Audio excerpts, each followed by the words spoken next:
Insidious Sid Mars here, and you're watching WrestleHorror Podcast.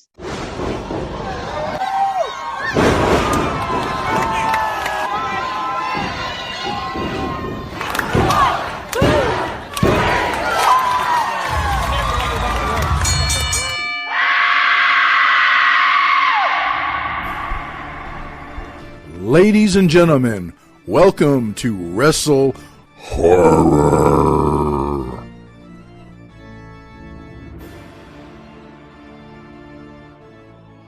Greetings, viewers and listeners. Meathook Jim here, the Wrestle Horror Podcast. With me, as always, my co-host Donnie Hoover. Donnie, you got to do something about Pennywise's balloon. It's going down again. I know. I was noticing that the other day. It didn't even last as long as the first one. It's like, I'm going to have to figure something out. I was like, I can't keep them inflated. Joining us on this episode of the Wrestle Horror Podcast is a wrestler from down Texas way. We are talking about, of course, the Insidious One Sid Mars. Sid, welcome to Wrestle Horror. Ooh, I'm happy to be here. It's spooky time. Yes, absolutely. We love spooky time, and you know your name just screams spooky. So let's start at the beginning. I know you're down in Texas. What got you into wrestling? So I actually was not allowed to watch wrestling growing up. I have two parents that are in the medical industry, and the second they saw us trying that stuff, it was banned. So I didn't really get to experience wrestling until I was an adult. And I got to go to an independent wrestling show with my older brother, and I fell in love with it, honestly. I'm a performer, been performing for over 25 years in different mediums. And after seeing these people like Keith Lee, Ricky Starks, Matt Palmer, Izzy James in the ring, telling these stories and being, just the athleticism of it alone, I fell in love. It took one indie wrestling show for me to go, oh, this is amazing. Now, I'll be honest, I was a fan for about 2 years before I even thought about getting in the ring at all. What I saw that made me go, okay, I want to do this was Joshi wrestling. The first time I saw Japanese women wrestling and those girls kicking each other's ass, I went, oh, I got to do this. Yeah, I am ready to do this. Those girls don't play. They do not play. Exactly.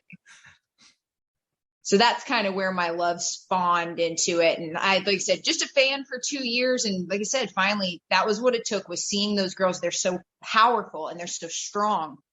That's what I wanted to do. Okay. That's awesome. So who did you train with initially? So initially, I actually went to a bunch of different schools. I was an orphan. I trained at Hybrid for a second. I trained at MPX for a while and Odessa for a minute. And I finally landed myself at Reality of Wrestling training under Booker T. So that experience in itself has been, it's been amazing for me in my formative years of becoming a wrestler. And once I got to Booker T's school, everything changed. I learned how to really wrestle. I wrestled for about a year. I wouldn't call it wrestling until I really got to Booker's school and got to learn what it's all about from somebody of his caliber. And I still love it there. I'm still a student at heart. Yeah, never stop learning. Yeah, we got a guy up here that's like that. Every time they ask him how many years he's been in the business, he'll say, well, I don't count the first 2 years, but it's like. Exactly. I've got to say, I watched Booker T from, the age of about 15 or 20 until now. And I don't think you could have gotten a better teacher than Booker T in that case. And, I've seen his Reality of Wrestling shows, a couple of them, and he's a solid school and a solid teacher. So, kudos for you to getting such an amazing talent as a teacher. Blessed, just lucky to have been able to have the opportunity to uproot myself and go. Yeah, I say I have a training center up here in Columbus, Ohio, but once I seen his on YouTube and how his was all set up and he had the multiple rings and all the gym equipment, I was like, man, I need to shoot for that. That's what I got to go for. Like, he looks like he's got an amazing setup there for you guys. Yeah. It's amazing. It is. Having those multiple rings, being able to have we have beginner, intermediate, advanced training. We've got people training us there like Gino Medina. You can't ask for a better spot to be. I'm a little biased. Right. That's okay. You're allowed to be. So you wrestle for Reality of Wrestling, and I saw as I was going over some of your information that you've also done some work for Mission Pro with Thunder Rosa. I actually wasn't able to do the show that I was booked on because I was exposed to COVID. So I'm still waiting to get my Mission Pro debut in there. And I was supposed to be on their very first inaugural show and broke my collarbone the week before. It was the second time I broke my collarbone. Oh my gosh. Yeah. She was Thunder Rosa was actually the first superstar we ever had on the show over 2 years ago. Awesome. Yep. So, okay, so you've broken your collarbone twice. Yes, sir. Was it during a spot that you broke it, or? So the first time I broke it was in training. It was just an accident that happened in training, and I spiked my shoulder on the mat and it snapped. The second time was at a live show. It was at Anarchy Championship Wrestling, and I was given a move incorrectly. I was given a German suplex where the person was holding me wrong and dunked me right on that shoulder that had a metal plate already, and it snapped right next to the metal plate. I knew immediately that it was broken. It took nothing for me to know, oh, yep, it's here we go again. Wrestler not to be named who did that, but I'll admit, after we were done, the guy said to me, I knew I was holding you wrong. And that's the horror of negligence in wrestling. Yep. Yeah, common sense tells you if you're holding them wrong, don't do the move. Just reset. Not a person in the crowd is going to bat an eye if you reset and you're safe. Right. Yep. Live and learn, I guess. Oh, hell yeah. But speaking of injuries, what all other injuries have you had? Is the collarbone the only injury you've had? No, I also suffered a torn hamstring, and that just happened training as well. I also had my nose broken, and this was actually before a Reality of Wrestling show. And someone was kind of learning how to do code breakers, and I was working with them. They went to give me a code breaker and just kind of bunny hopped with their knees up and drove my face right into their knee. And my nose was like John Cena to the side fully. You see how crooked that fucker is? You can tell. But that's for sure. Yeah. So that one was pretty gnarly. And I had a spot that night, and I put that mask on and I went out there and did my spot with a broken nose. Put it right back in place. So those are the major injuries I've suffered. Mm-hmm. That's pretty much all you can do with a broken nose. Just put it right back in. And yeah, exactly. People were asking me, are you going to go? What are you going to do? Are you going to go to the ER? I was like, why? For them to do exactly what I just did and pop it back? I mean, I could spend over $200 doing that, but I think I'll just go with it. Right. Oh, I've never broken my nose in my life, but it sounds painful, and I'll take your word at it. I broke mine. I cracked mine in a match once, and oddly enough, it didn't bleed red. It just leaked clear fluid. Oh wow! And so I don't think I fully broke it. I think I just cracked some of the cartilage or something. But yeah, it was like right in the middle of a match, and I just kept going, leaking clear fluid out of my nose. I did have one match where I think I just got popped in the nose enough that it made me bleed, but I took an X Factor from somebody who also just drove my head down just enough. And I got turned about this far. My head got about that far before it smacked my face, and my mask filled with blood, like immediately filled with blood. And I choked on it a little bit. Luckily, it was the end of the match. So it was the finish of the match. Mm-hmm. But it was unfortunate. I had never really had a major nosebleed in my life. That one really got me. And honestly, when it was broken, I was covered in blood, but I was completely calm because I'd already broken my collarbone twice. I'd been through all these things. My spouse was there though, and they were mortified. They were ready to take me to the hospital. And I was like, dude, no, we're not about to do that. We had to go speak with Booker a little bit, and I had my mask on, and I looked down while Booker was talking to us and realized my shirt was just covered in blood. I was like, please don't ask me why. Please don't ask me why. He didn't. So I got away with it. All right. I think he probably knew. He just wasn't going to say nothing. He wasn't going to embarrass me like that. Not this time. So who have been some of your inspirations as you've gone on this wrestling journey? Are there any wrestlers out there that you look up to, with the exception of Booker T, obviously? But any other wrestlers, male or female, that that you get inspiration from? So I'm a huge Tajiri fan. That is one that's high on my list, as well as Great Muta, really high on my list as well. Those two men are big inspirations to me. As far as women's wrestling goes, I have a lot of Joshi wrestlers. There's even a girl who's kind of just on the rise right now, just made her Stardom debut named Thekla, Thekla. And she has a spider gimmick that I've seen a few spider gimmicks in my day. And, I know crawling pretty well. I'm a decent horror crawler, and she's outstanding. And I encourage anybody watching this to go find her online because she is special. I really look up to a lot of the women who've been around for a while. Mercedes Martinez, outstanding wrestler. I really look up to her. I've got to do one seminar with her, and I would love to do another. Gianna Perazzo is a big one, influence-wise for me as well. Asuka from WWE, known as Kana, back when she was in Japan. That was a huge influence for me, actually. The bleeding eyes, it comes along with a story behind the Insidious one, but it also was a little bit inspired by her when she had done some really great horror makeup in her time as Kana. Also, anyone watching this, take some time and look up those Kana matches because you'll see a whole nother side of her. WWE didn't quite let her be the full-on wrestler that she is. She's brutal. Mm-hmm. Those are kind of some of my major influences. Okay.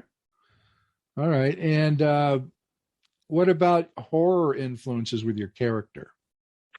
So believe it or not, I have the name the Insidious one, and everyone thinks it comes from the movie, and it does not come from the movie. It comes from the definition of the word, which is slowly, increasingly deadly. So that was the whole thing was with that. And so a lot of people assume, but it's actually not the case. And honestly, a lot of my inspiration wasn't so much from horror. It had a lot more to do with video games. I was a big fan of Mortal Kombat and Soul Calibur. And the crawling, one day it just felt right because it was creepy. My whole goal was never to be scary. It was to make people uncomfortable. That's what I want.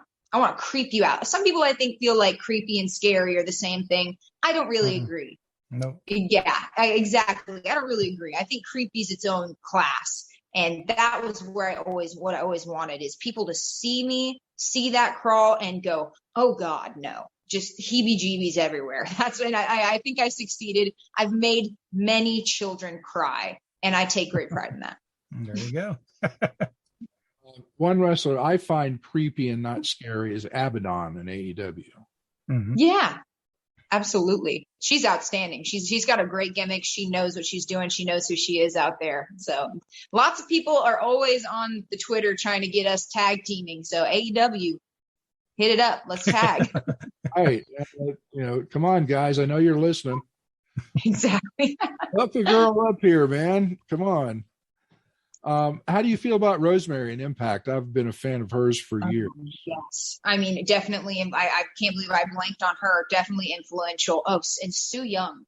Su Yung is another one of my major influences. And I was so fortunate to have a cage match with her kind of at the start of my career. And it's somewhere online. I've hunted for it, but I need to find it and post it myself. But I was very green still, but that was one hell of a match. We had a great time playing off each other. But Rosemary as well, big influence. I had the pleasure of meeting her at Booker T School for a ladies' night out. And one scary lady. She is taller and bigger than you think. She is intimidating, but she's got a good heart. I met her at the Summit in Canada a couple of years ago. It was an all women's show up there. I saw her. Bull Nakano was at that show. Oh, yeah. I would probably, that's one of those ones where I'd get starstruck. I'd start sweating a little bit. There was her. There was Allison Kay, Shotzi Blackheart, Jordan Grace, Rosemary. There was a whole bunch of talent there. Oh, some of the best right there. Yeah. And I drove all the way from Ohio just to go to Toronto to see that show. What a treat. So how many years have you been wrestling now? I didn't even ask you that question. So I've been wrestling for 3 years now, and you have to remove a year and a half of injury. Right. So I've been wrestling for a lot less time than most people think I have, but my actual career started 3 years ago. Okay. All right. And out of, I don't know, let's see how I can ask this. I know out of all the talent you've wrestled to date, who do you think your toughest opponent was? Red Velvet. She's on AEW. Red Velvet. That is one of my favorite opponents. And that little girl is a firecracker. And keeping up with her is a hell of a job. And like I said, one of my all-time favorite opponents. But I think that one was a big one. I also wrestled, her name's Allie Catch now. She was Allie Cat when I wrestled her. But Allie Catch is another really... That's a tough competitor. You better be ready for it whenever you get in the ring. That's why you see her going toe-to-toe with men all the time, and she can hang, but she's killer. Okay. How are your feelings on Lufisto? She's about to get put in some kind of Hall of Fame that I saw. Mm-hmm. And she's outstanding, too. I think she's extremely underrated and kind of a mother of invention in a lot of ways for a lot of us. Right? Like, I think there's a lot of women who don't know how much she paved the way for us. So I'm a fan as well. Mm-hmm. She's also been a guest on the show, and she was also at that event that I was up at in Canada, and it was a pleasure just to see her work. Oh yeah, I mean, she's outstanding. Yeah, definitely, and definitely an innovator of violence for women. Yes, exactly. Yeah, and the intergender matches. That's like one of her bread and butters there. Mm-hmm. She can go. She's like I said, she's a major influence, and I think that more female wrestlers need to know that name. Mm-hmm. Yes, definitely. Donnie, what mm-hmm. questions do you have for Sid? I'm like I said, being that we got the training center and stuff, I'm kind of interested in the training aspects. Like I said, I've seen some of his cardio drills or blow up drills, whatever you want to call them, including that. But as for that or just learning wrestling or philosophy, what is your favorite part about the training that Booker T and his team have provided, and what's the hardest part? So my favorite part by far is film study. Getting to do film study with Booker T is, oh my gosh. I mean, it's mind blowing sometimes. You sit there and you're like, I've watched wrestling for this long. And then he drops a bomb on you psychology wise, or just something that you had no idea, or just flips the script for you. And being in there with him, the amount of knowledge this man has, and he is such a storyteller, and it comes so naturally to him. I've learned a massive amount in that film study. Now, the hardest part is absolutely some of those drills that you see us doing online. Those blow up drills are no joke. They're what make us some of the best wrestlers out there. And Texas has a lot of really good wrestlers. So it's very bold of me to say, but like I said, we got Gino in there. Gino and Clay Roberts run some pretty intense sessions. Ryan Davidson as well is one of the trainers there, and they put us through the ringer for a good reason. And sure, you might feel like you're going to puke. I've seen some kids puke.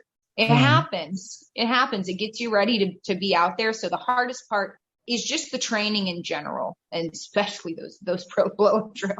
Right, yeah. Did 2020 take its toll on your fitness? Well, body slam the pandemic and get back in shape with Wrestle Fit. This innovative program combines all the fitness regimens you'll need to reach your goals. The Wrestle Fit Workout will bring strength training, cardio, and the world of professional wrestling together in a fun, new, and exciting way. Have yourself a blast working out with dumbbells, kettlebells, slam balls, ropes, tires, and an 18-foot full-size wrestling ring. The Wrestle Fit Workout isn't just for pro wrestlers. The Wrestle Fit Workout is for everybody. At the Now Training Center, you can pursue your fitness goals and learn how to train like a professional wrestler without all the bumps, bruises, and slams with the Wrestle Fit Workout. Go to www.newohiowrestling.com/training for more information, or stop by the Now Training Center at 625 Eastgate Parkway, Blacklick, Ohio, 43004, Unit 6137. So if, like what's their schedule? How many days do they have you guys training? Is it 4 days, 5 days? How often does he have you in there? The gym is open 5 days a week, so it's really, and you can be there at any of those days. We do have it. It's not like super structured necessarily. We'll have Mondays mainly are the beginners nights, but you can still come. I still will go on Mondays anyway. And we have multiple rings. So we can do every time we can do with the 3 rings that we have beginner, intermediate, and advanced. So, and I mean, our advanced guys on the roster, they still show up and train. Nobody thinks that they're above it. That's for darn sure at Reality of Wrestling. So, and they have their little curriculum here and there. Mainly the beginners have more curriculum, and we get a little more freestyle in the intermediate and advanced ring, learning kind of just different ways to be innovative. So a lot of innovation whenever you're on that intermediate to advanced level. But yeah, it's open 5 days a week.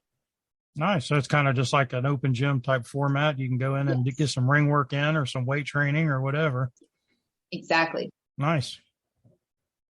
Very nice. And like you said, you're always training regardless of how much you know.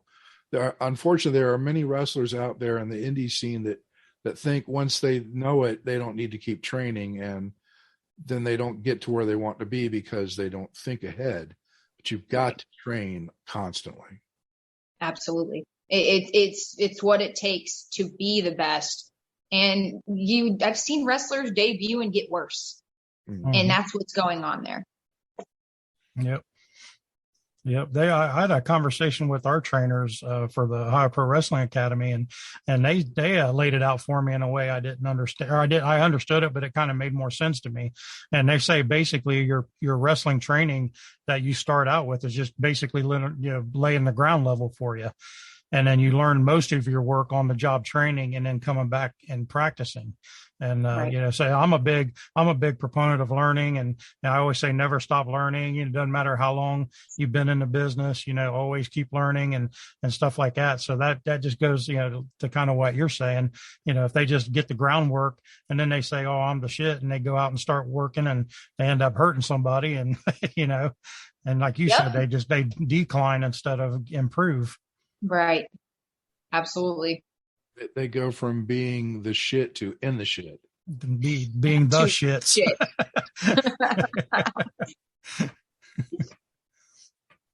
But any wrestler worth their salt has got to keep training in order to hone their craft. Yes. And it's a commitment. I mean, it's a career for some people. And it just never stops. Yeah. It's weekly. It doesn't. You don't take weeks off. I mean, sure, there might be some days where you go 1 day or 2 days at the least, but there are not weeks off. That's one thing that I think people don't realize when you really are a dedicated wrestler. If you're not at training, you went to the gym that day at the least. You have to. Yep. So let's steer the conversation towards horror a little bit. We haven't got there yet. I saw your eyes light up when I said horror. That's great. So tell me, like I said, this is the WrestleHorror podcast, and we've talked wrestling. Now we're going to talk horror. I'll just throw it out there. Your favorite horror movie? I don't have just one, but I think the one that I've been the most into recently that have seen is called Await Further Instructions. And it is a very enjoyable one. I think it's British. It is on Netflix, and I don't want to be a spoiler. The concept is outstanding. It's a family within some turmoil that ends up dealing with some wild kind of government/alien shit. I don't want to ruin it because it's absolutely worth watching. But okay. Await Further Instruction is great. I just wrote it down. Yeah, absolutely. You got to see it. I really enjoyed it. It's got a weird kind of vibe towards the end of it. Other than that, something else I watched recently was called the Poughkeepsie Tapes. Don't know if you guys have heard of that one. And I thought that was really cool. I thought they did a great job at the documentary style of it. And there's a scene where the guy is crawling, and I was like, that's some Sid crawling right there. I was like, that's it right there. I love it. I could keep going on some of my favorites because it's really hard to just name one. Go ahead. We're all about that. Big fan of the movie Us. That's also one that's got a great crawler in it. Fast crawl that I absolutely love. Real big fan of the really cheesy sleepover camp movies. They're just fun, I do like some cheese in there. The Ritual is one that I really enjoyed. Kind of has a Blair Witch kind of vibe to it. Really enjoyed that one. And of course, a classic, The Shining. I love The Shining. I can watch it at any time, any day. I don't get bored with it. Franchise-wise, I love Saw movies. The first really horror, gory movie that I got to see, and I'd stay up late, my parents didn't know I was watching it, was the Saw movies. And I love gore and blood and guts and all that stuff. And I'm also big. I love to watch the shitty people getting what they deserve is one of my favorite things about horror movies. Those are some of my top favorites. So you kind of like the revenge films, like the I Spit on Your Graves and that kind of thing. Yep. Exactly. I like them too. I'm the same way. I'm a big slasher guy, but the revenge films I'm a big fan of. And But should I drop the cheesy? She says she likes cheesy films. Should I drop it on her? Which one? The cheesiest of all. No. No, she ain't ready for that one. I was in. No. No, not the one you're in. No, the one I made you and Chris watch. That's okay. That's all right. I don't know where it's playing right now, but there's a film called Girls with Balls, and it's basically a girls volleyball team gets caught up in the Hills Have Eyes type setting. Oh, nice. And it was so bad. Jim and his wife came into town for when we had the estate fair shows. And I made him watch it, and they were like, his wife was dying. She was like, "We have got to turn this off." I'm like, "Nope." That. Okay, that's duly noted. Girls with Balls. That sounds great. That sounds up my alley. Yeah. It was hard to get through, but it was funny.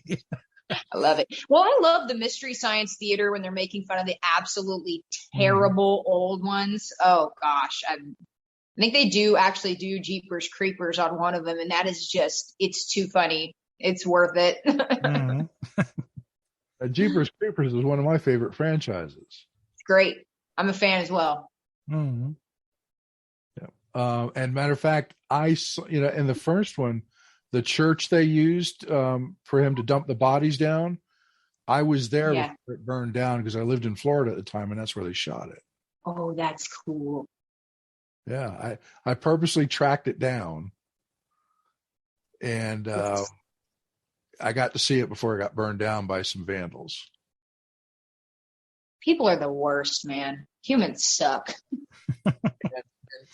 And there's a horror convention down in Lexington, Kentucky called Scarefest, and I actually met the creeper, Jonathan Breck. Oh, so cool. Cool guy? He was great, but here's how he creeped me out, okay? He and I are within a couple of inches in height to one another. And I got a picture taken with him, and he tried to sniff me like the creeper does. I don't think I like that so much. My neck stood on end. It's like, no. Hard pass. Yeah. Please don't. He was a great guy though. Very, very nice. But he just had to do that. It's like, I cringed. It's like there's fans like that too. There's some wrestling fans where you're just like, I don't know, buddy. All right. Have you showered? That's the question. Like fist bump. Exactly. How are you? Did you watch the Conjuring movies at all? Yes, I did watch the Conjuring movies. I hated the most recent one. Like the most recent, I don't even remember what it was called even.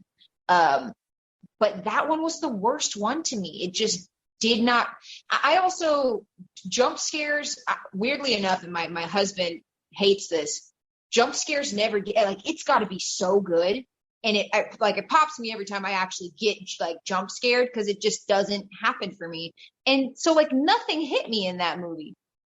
There was just nothing that hit me, but I do like the ones that were before that and really enjoyed those ones.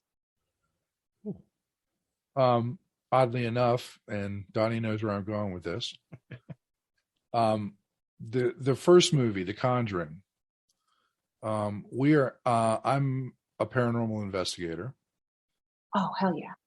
And we, myself, Donnie, our wives, and a wrestler named Shauna Reed, and a friend of mine, we are going to the Conjuring house to investigate it in September. Oh, I hope you do a special on that, because that's just too cool. There's going to be lots of video, trust me. Mm-hmm. Good. I'm here for it. I've got all kinds of cameras that are going to be set up. I've got 8-camera DVR system set up. We're going to get as much video footage as we can. Love it. Oh, that's so cool. I got my adult diapers, so I'm ready. Ready to go. Yeah. I've never done them before. I got my defense. Yep. I've never done them before, so I'm excited to go do it. But I was like, if you're going to do it, you might as well go big. Exactly. That was what I was just thinking. If you're going to do it, do it big time. Let's see. Donnie. Mm-hmm. Well, I mean, I wanted to ask her because I mean, she's into the horror, but the creepy crawly thing that she does, and like I said, both of us are into the haunted attraction industry too. You know, right. Jim's been in the haunted industry for many years. I've been in the haunted industry for a little while. I've had a haunted house or a haunted trail at one time. So, have you done haunted house acting? I remember you said you had 25 years of entertaining experience. Is haunted houses one of those? I have not, but I probably should. I do love those. Those are so fun, and the people are so dedicated, so I really enjoy that. But no, I've actually never gotten to be a part of one. Yeah, I'm sure if you give it a try, you'd get hooked for sure. Do you know, I know you do, but do you remember how it feels when you get a big pop from the audience, whether it's positive or negative towards your character? Absolutely. It's an the reason we do it. Mm-hmm. It's the same thing with haunted house acting. Oh, yeah. The first time you get that scare and that person jumps out of their skin, it's like a drug, and adrenaline just flows through you, and you just want to keep scaring more and more and more. Mm-hmm. I love it. I really, that's on my list now, things I need to try, because I'm telling you, it sounds so sadistic, but making little kids cry and scream and like hide behind their parents, I love it.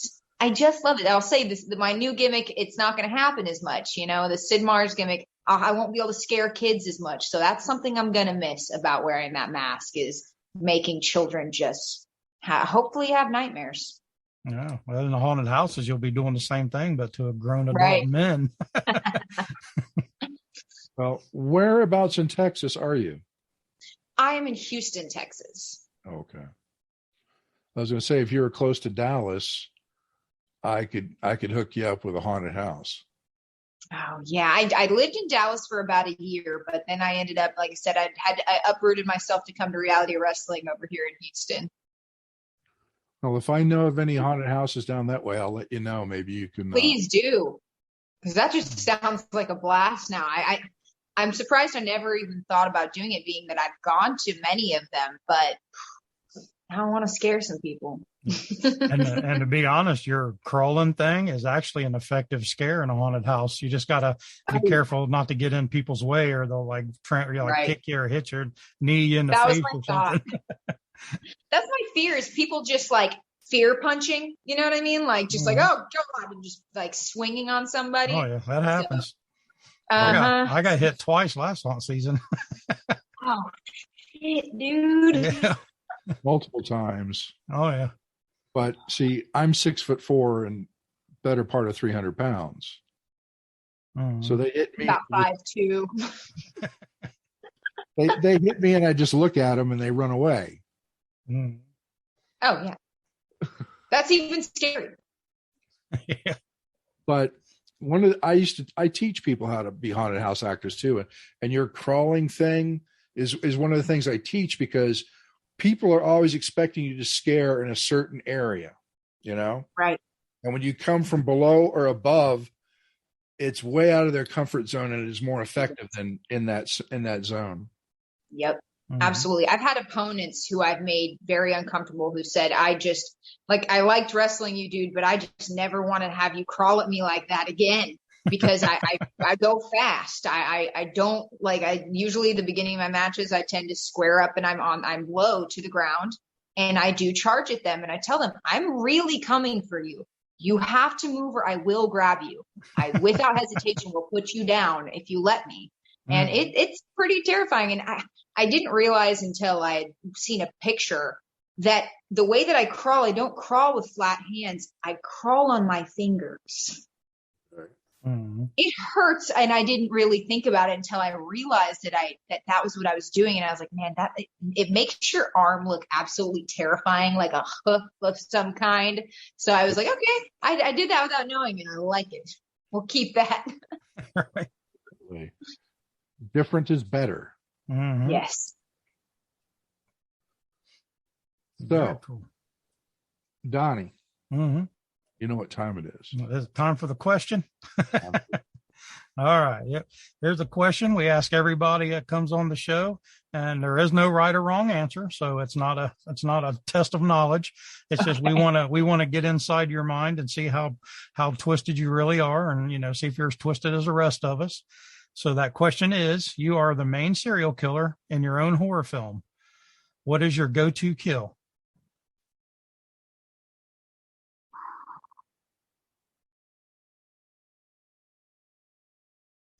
I have this really twisted fantasy about stomping people's heads.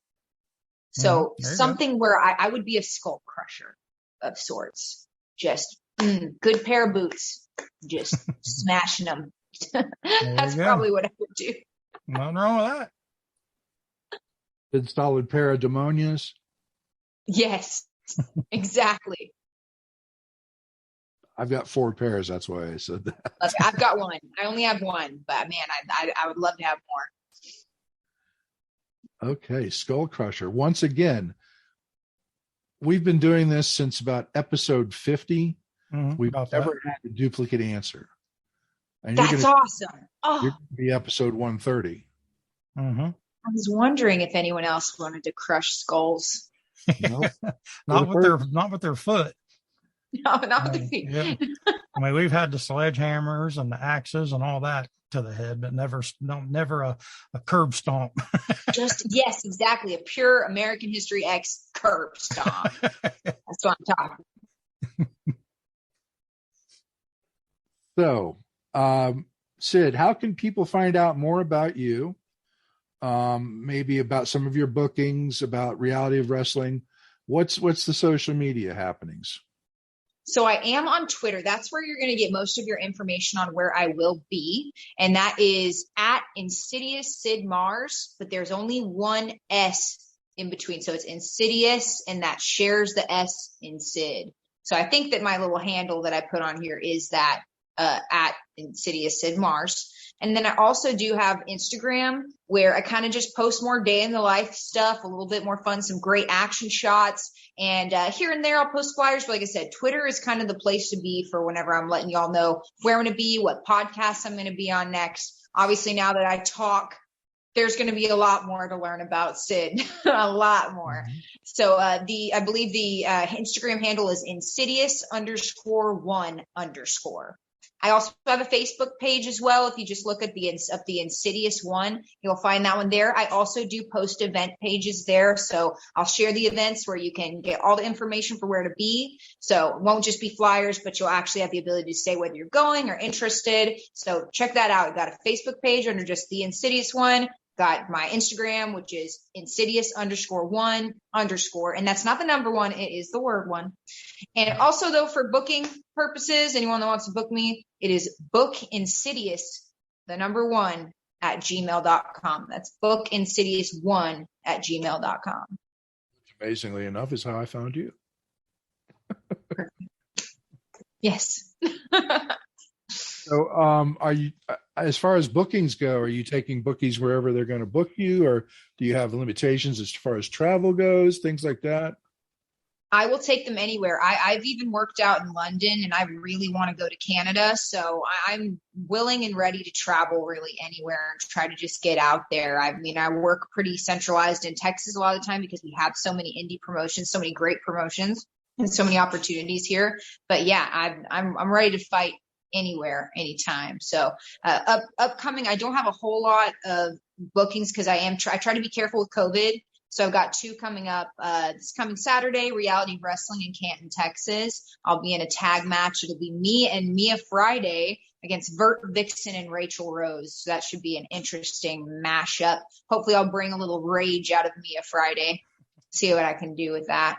And then following that, I have the Indie Expo, Wrestling Expo, which is going to be on February 5th. And that'll be a 3-way with Killa Kate and Alejandra Lyons. So that should also be a really fun one. Great. So, Donnie, any last words? Any last questions? No, I think we got to know her a lot better. That was the goal, was get her out there and get people getting to know her. So I think we did good. Yeah, definitely. We'll come back later on and hit her up for some more horror stuff after a while. Yes, I'd love to come back. This was awesome, guys. Definitely. I've done about you're my 3rd podcast now, and I enjoyed the other ones, but this one was pretty fucking cool. Oh, awesome. Yeah, we'll have to have her back for some paranormal talk. We didn't really get into that too much. Yeah. We'll do some paranormal talk. Have you done any paranormal stuff? No, I haven't. I like to watch the shows and stuff, but I haven't had even a lot of paranormal experiences in my life. So I'm jealous of everybody who has. So I like to watch and kind of hear other people's stories. It's always so fascinating. I don't know why I'm not blessed with that. I've never gotten that. Some point in my life, I'm sure I will get my moment, but I haven't gotten it yet. I have a feeling I'm getting mine in September. Yeah, I think you are, dude. You need to be ready. It's on video. All right. Wow, this has been an awesome interview. Sid, thank you so much for taking the time to come on here with Donnie and I on Wrestle Horror. We definitely look forward to hearing from you again, and we'll talk again. Maybe we'll do a little more paranormal, like Donnie said, and maybe we'll have some video footage from the Conjuring house to kind of feed in there, and it's been fun. Absolutely. Thank you so much for having me. I really enjoyed the discourse. And like I said, I'm ready to talk horror anytime. I like weird, obscure ones. So I didn't even get to talk about anime horror. So next time I can give all kinds of anime horror. There you go. All right. I'm down for that. So for myself, Meathook Jim, along with Donnie Hoover and our special guest, the Insidious One Sid Mars, this is the Wrestle Horror Podcast. We will catch you on the next episode. See you guys. Thanks for listening. Make sure you follow us on all of our social media outlets: Facebook.com/WrestleHorror, Instagram @WrestleHorror, Twitter @WrestleHorror, on YouTube at the Wrestle Horror channel. And you can also find us on our website, www.WrestleHorror.com.